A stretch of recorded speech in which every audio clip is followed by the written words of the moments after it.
2024 সালের 5ই আগস্ট এই দেশের ছাত্র জনতা, নারী, শ্রমিক, পেশাজীবী সব ধরনের মানুষ মিলে কি করেছিল? স্বাধীনতাকে রক্ষা করেছিল। যে স্বাধীনতা আমরা 71 সালে অর্জন করেছি। কথা বলার অধিকার, এই যে বললাম ভোটের অধিকার নিয়ে নিয়েছিল, ভোটের অধিকার এই পরিবারের সদস্যরা ত্যাগ করে ভোটে নিজের জীবন বিসর্জন দিয়ে এই ভোটের অধিকার ফিরিয়ে এনেছে। ঠিক একইভাবে আপনাদের কথা বলার বাক স্বাধীনতার অধিকারও ফিরিয়ে এনেছে।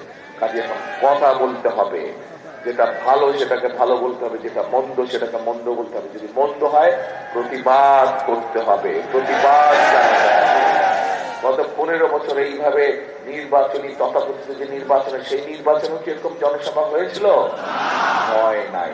ভোটও দিতে দেয়নি আপনাদের, জনসভাও করতে দেয়নি, মিছিল মিটিংও করতে দেয়নি। দিয়েছিল শুধু ছিল গুম, শুধু ছিল খুন, শুধু ছিল গায়েবী মামলা আর দেশের সম্পদ পাচার করে বিদেশে নিয়ে যাও। সেই জন্যই তো আজকে রাস্তাঘাটের অবস্থা এরকম খারাপ। সেই জন্যই তো গ্রামের ভিতরে রাস্তাগুলোর অবস্থা খারাপ হয়ে গেছে। হয়েছে না? স্কুল কলেজগুলো জীর্ণ দশা হয়ে গেছে, হাসপাতালগুলো জীর্ণ দশা হয়ে গেছে। হয়েছে? বেকার যারা, তাদের কর্মসংস্থানের ব্যবস্থা নেই, মিল ফ্যাক্টরি বন্ধ হয়ে মানুষ আরো বেকার হয়ে যাচ্ছে। হচ্ছে?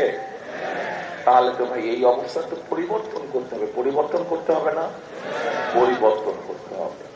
এখন 12 তারিখের নির্বাচনে আমাদেরকে সিদ্ধান্ত নিতে হবে যে দেশ কোন দিকে যাবে, দেশকে কোন পথে যেতে হবে, এবং সেই সিদ্ধান্ত নেবার মালিক কে?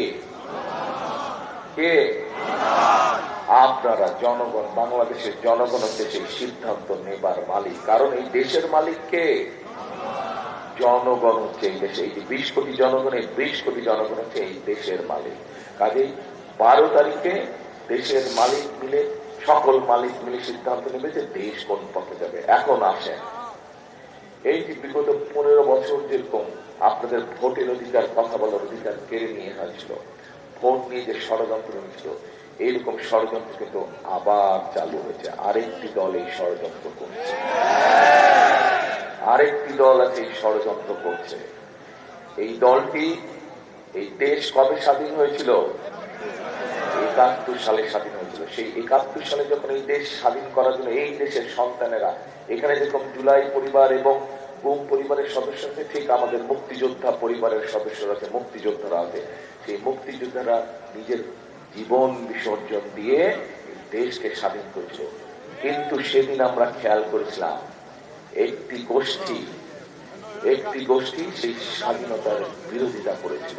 জানেন এই ঘটনা আপনারা? জানেন আপনারা? সেদিন যদি তারা সেই দেশের মানুষের স্বার্থের বিরোধিতা না করত, তাহলে এত লক্ষ লক্ষ মানুষ শহীদ হতো না।